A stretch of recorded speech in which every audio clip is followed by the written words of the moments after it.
Hi, this is Paul, and this is Rough Draft for Sunday, and I'm doing it on Thursday instead of Friday because I've got some travel coming up.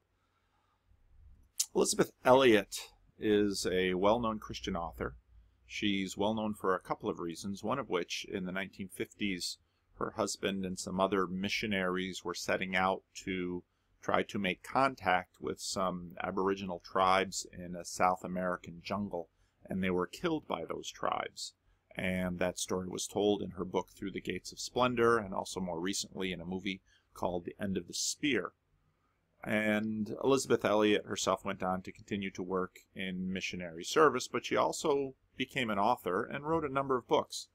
Probably her most controversial book was entitled No Graven Image. And in that book she told the story of a young missionary working with a man who could translate both a native dialect to the Spanish, and so he was vital for this woman's missionary service. And one day he doesn't show up for work, and she goes to his home and discovers he's got an infection. And so there not being any modern medicine around, and as is often the case in missionaries in these circumstances, takes some penicillin and injects him with the penicillin, only to discover that he is deathly allergic to penicillin, and it kills him. And she not only alienates, obviously, relationships with the family, but years of work that she put in to try to establish contact with these people and translate the Bible into their languages and develop their own language all goes down the tubes. And there's no silver lining in that story. Elizabeth Elliot got this book published, and the book was not well received. Christians were angry, and they said things like, God would not let such a bad thing happen. Elizabeth Elliot didn't buy that because the story was largely autobiographical. God does let such bad things happen to Christians, and they happen all the time. More recently, a blogger that's quite popular on the internet, his pseudonym is Scott Alexander, but he's a psychiatrist. And a few years ago, he wrote a piece, How Bad Are Things? And he writes about the fact that he lives in a mostly white college town in the eastern United States where, things are about as good as they can be on planet Earth. And he talks about the kinds of patients he sees and the kinds of suffering they have. He talks about a woman who has moved out to be with her, to be closer to her daughter and her grandchild, only to discover that her son-in-law is abusive, and it's people's lives are a mess. And so he just runs through statistics and looks at how many people are in prison or on probation or depressed or schizophrenic or on food stamps or alcoholic or sexually abused as children or and then he runs through a list of, out of every 20 people, these are just some of the things he can document, and all the NPs are no problems, but that doesn't mean they have no problems. It means they have all the kinds of common problems that are not associated with the other kinds of problems he has on the list. It doesn't include health problems and so on and so forth. And obviously, as you get older, well, we all, in a sense, get beset with problems, and then we die. And this is in the most affluent, the most powerful, the most secure, probably the best place to live in all of human history. And if you look at life all around the globe throughout history, life is hard. It is not easy. Yet somehow Christians and other religious people try to work their religion to imagine, well, this is my edge to get God or the universe to get me what I want, to secure the life I've always wanted. Others turn around and look at this and say, see, there is no God, because if there really were a good God, well, then he wouldn't let all these bad things happen. What's amazing is that all of the suffering is scalable. You can meet people who, on the surface of it, have absolutely wonderful lives. They have no financial insecurity. They have no major health problems. But if you ask them, the difference between their lives and their expectations leads to suffering, and they're bitter and angry and not even people you want to be around. Then you find, ironically, other people who have what look like terrible lives, and they're not complaining or suffering all the time. Now we're going to be looking at the book of Daniel. And the book of Daniel opens up with a very bad time in Israel. In the 3rd year of the reign of Jehoiakim, king of Judah, Nebuchadnezzar, king of Babylon, came to Jerusalem and besieged it. This is after, well, we went through the history in some of the other videos. Basically, Jerusalem has lost its king, and Babylon is looking to get revenge for basically, throwing off the shackles of Babylon, and they've come to take the city. And the Lord delivered Jehoiakim, king of Judah, into his hands, along with some of the articles from the temple of God. These were carried off. These he carried off to the temple of his God in Babylonia and put in the treasure house of his God. Now what's amazing here is that the statement, the Lord delivered Jehoiakim, king of Judah, into his hand. It is not the case of, at least according to the book of Daniel, of God being overpowered by the god of Babylon. That's how most people would have imagined it. But the prophet says God delivered his people into suffering. Now, Jehoiachin and his sons eventually go up there, and they're held later on by the Babylonians. And you might think, well, they're eating at the king's table. What does that mean? Well, it means they're hostages. Because if you make someone dependent upon you for food, it means that you can starve them. And if Judah rebels, Judah then, or whoever's left in the city rebels, they then can basically threaten the life of the royal family and the sons. That's a means of control. Then the king ordered Ashpenaz, the chief of his court officials, to bring to the king's service some of the Israelites from the royal family and the nobility. Young men without any physical defect, handsome, showing aptitude of every kind of learning, well-informed, quick to understand, and qualified to serve in the king's palace. These are the brightest and the best of the kingdom. And he says, bring them to my palace. Is this a good thing? He was to teach them the language and literature of the Babylonians. The king assigned them a daily amount of food and wine from the king's table.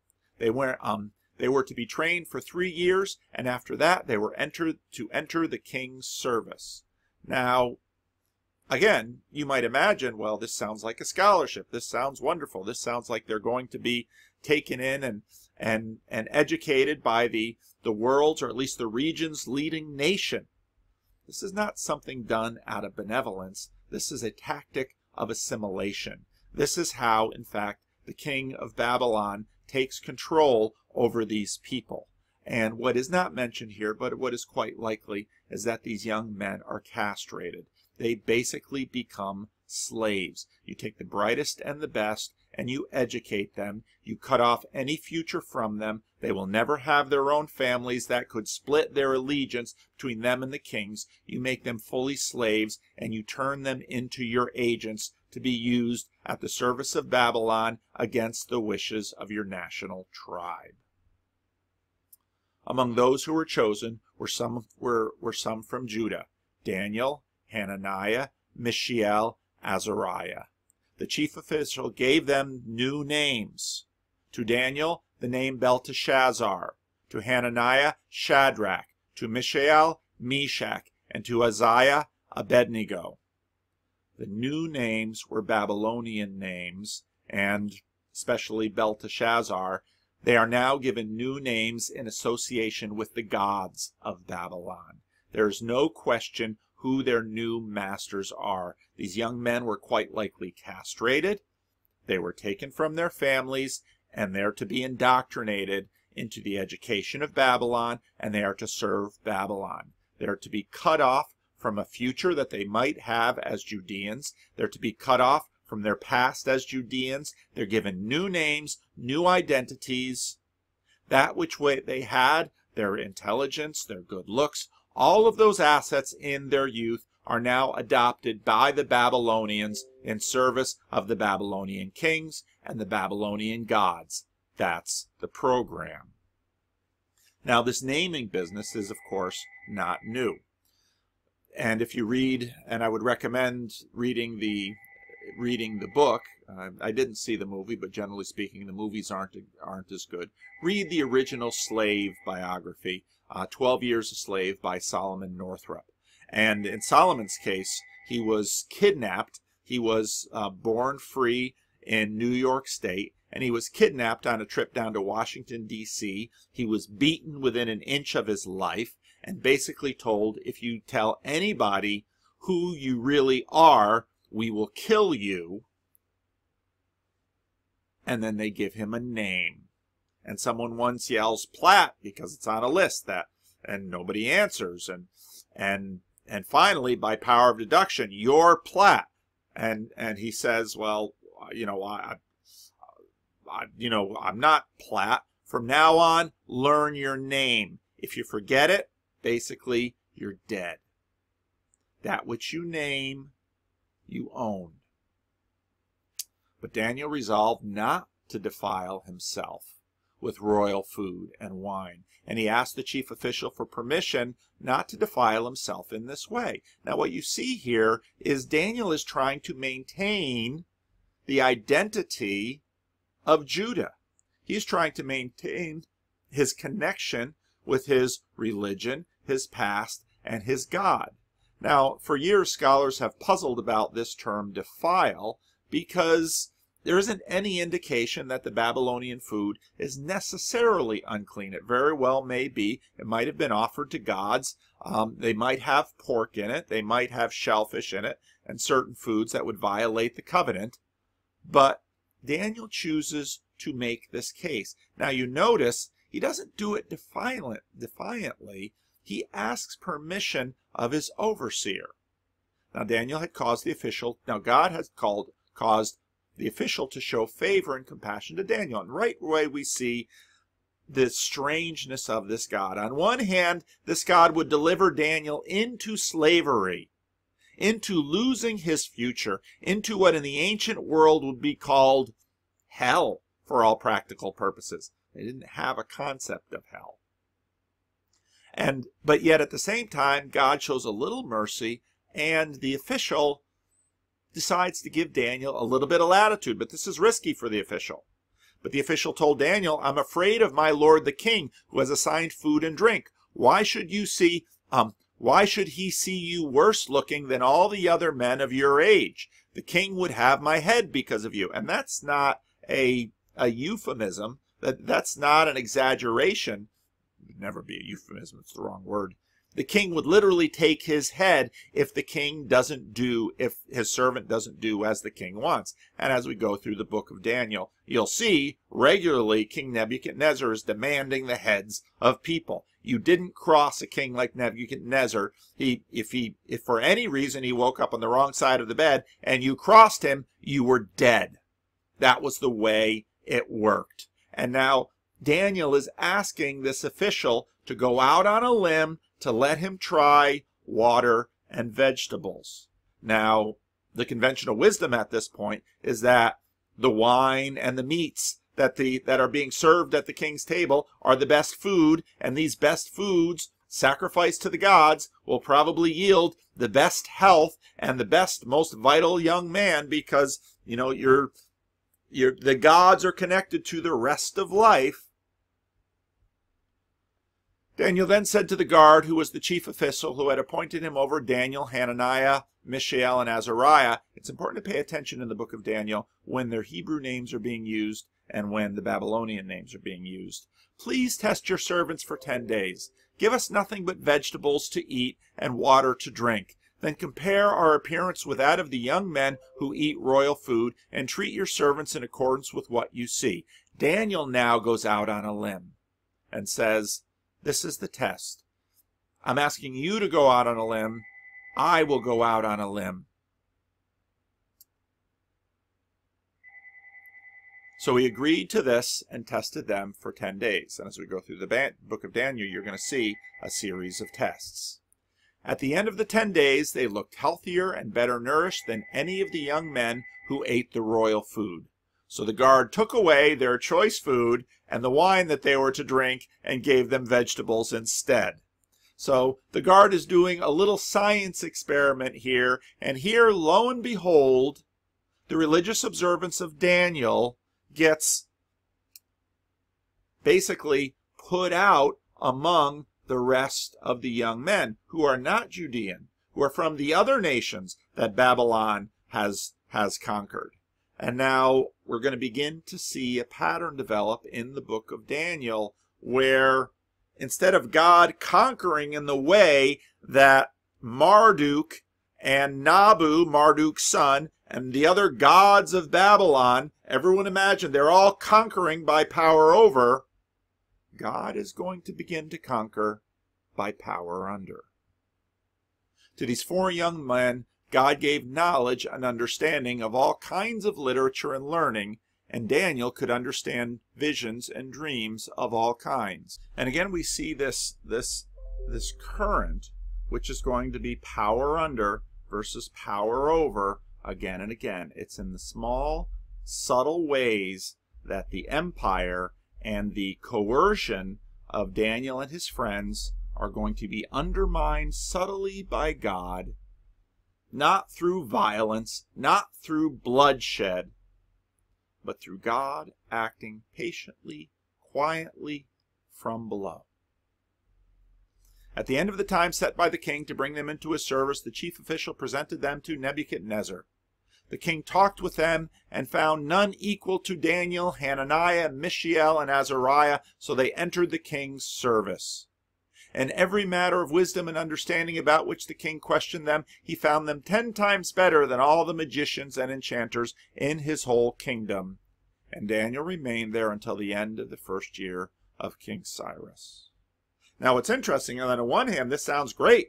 Daniel and his 4 friends are head and shoulders above all of them. But head and shoulders in what?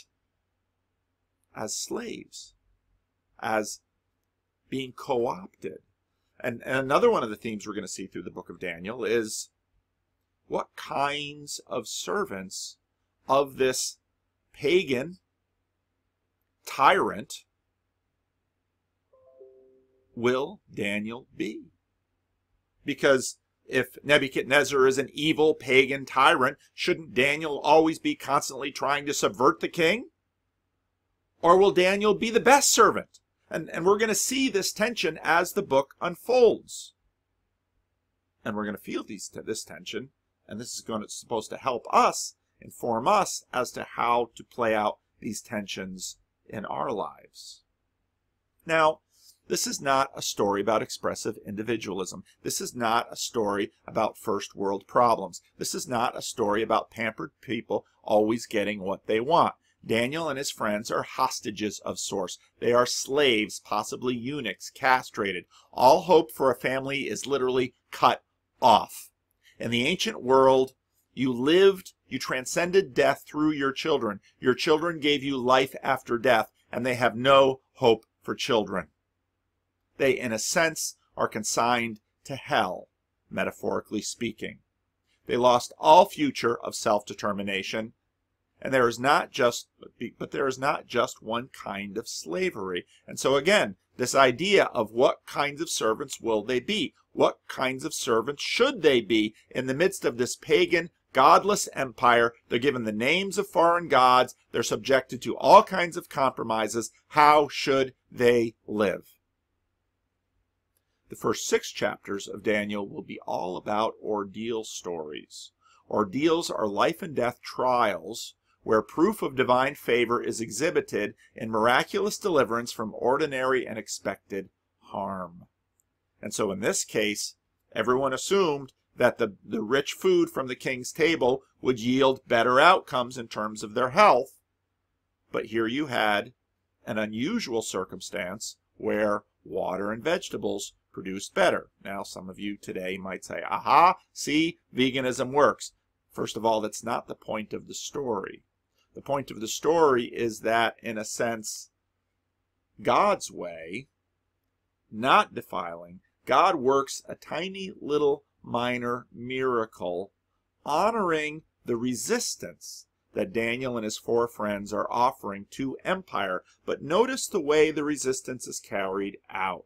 Daniel isn't looking for a chance to stick a knife into the king. Daniel isn't trying to sandbag or undermine the empire. He is going to be both the best servant and, in another way, slowly subverting the will of this anti-God empire. And that's how this is going to play out in the book of Daniel.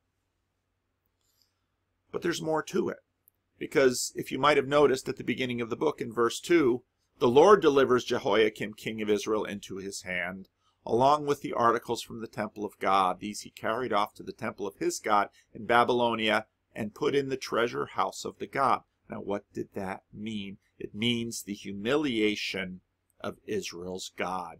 He didn't just take it for the gold. It's taken as humiliation. And a few years later, when Nebuchadnezzar comes back to level the temple, everyone understands the message. Israel's God is nothing. Marduk is the King of Kings and the Lord of Lords, and all of Israel's people should submit. But that's where we're going to get this subtle play of Daniel being both the best servant Nebuchadnezzar has, but yet at the same time, Daniel slowly subverting this rebellion, and God not losing his sovereignty. But God himself will conquer, not through power over, not through Israel destroying the armies of Babylon, but through humiliation. So what is this book about? Well, we tend to pay attention to the miraculous vindications and celebrate those.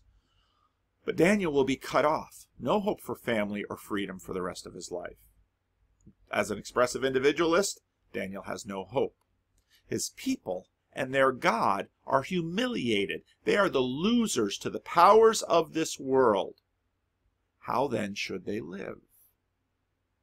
Now, the script that's usually taught us is Daniel should find his pride and find some way to become a revolutionary and undermine the tyrant and sabotage his court and no longer comply with the injustice done to him by the empire and realize in himself, his secret sacred self, that really his life is all about him and he should have his best life now. But this is not modern America. Acting in such a way would, quite frankly, be short-lived. As we get to know Nebuchadnezzar, we'll see that. But then the question remains, what kind of revolution is going on here? How do the people of God, in subjugation to the empire, bear witness to God's kingdom, because God gave them into it, and also simultaneously be the best citizens of the empire, while also wanting the empire itself to be subverted in that which is evil and to come in to the kingdom of God? Daniel begins to show us the way of Jesus, who showed us the way of God. Now people draw hard lines between the Old and the New Testament, but they really shouldn't. Almost everything Jesus says comes out of the Old Testament, and everything Jesus does is consistent with the Old Testament. It's even consistent with the book of Daniel, because this manner that we see beginning in Daniel, Jesus will live out, because of Jesus will, of course, be under the thumb of the Roman occupation. But what kind of revolutionary will Jesus be? Will Jesus draw an army and march against Rome? Or will Jesus follow the path of humiliation?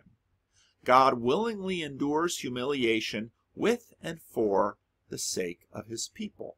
Because what he's trying to liberate his people from is a different kind of bondage.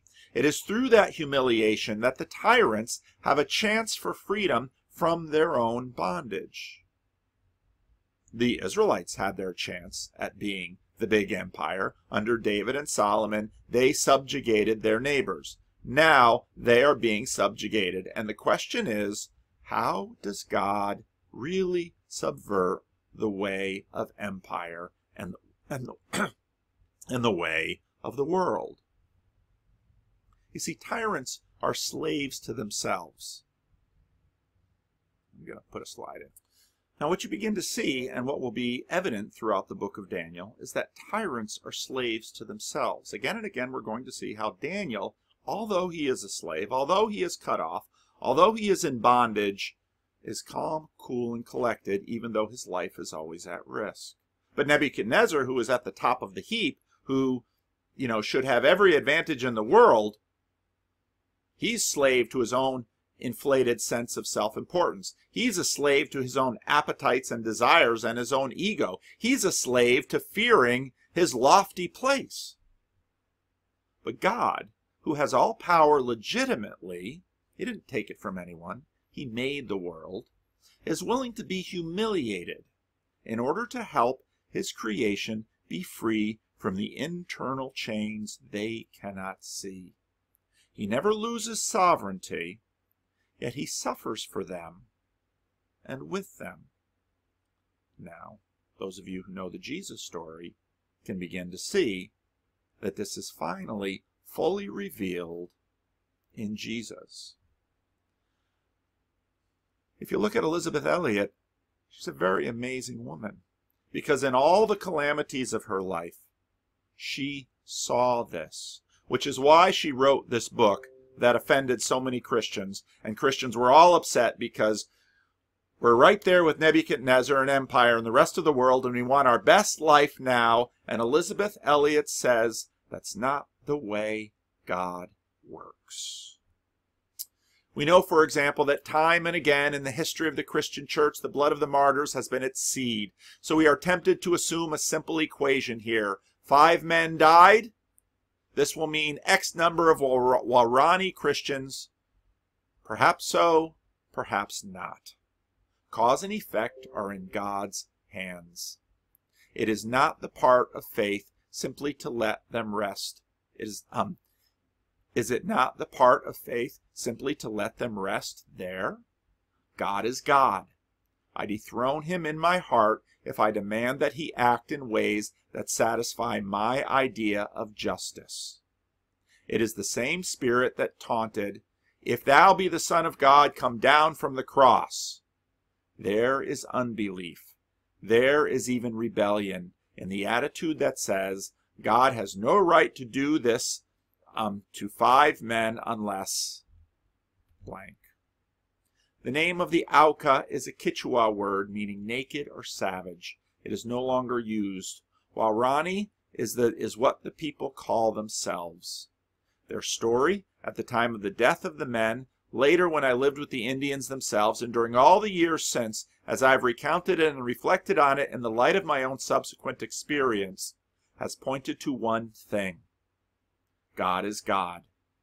If he is God, he is worthy of my worship and my service. I will find rest nowhere but in his will, and that will is infinitely, immeasurably, unspeakably beyond my largest notions of what he is up to.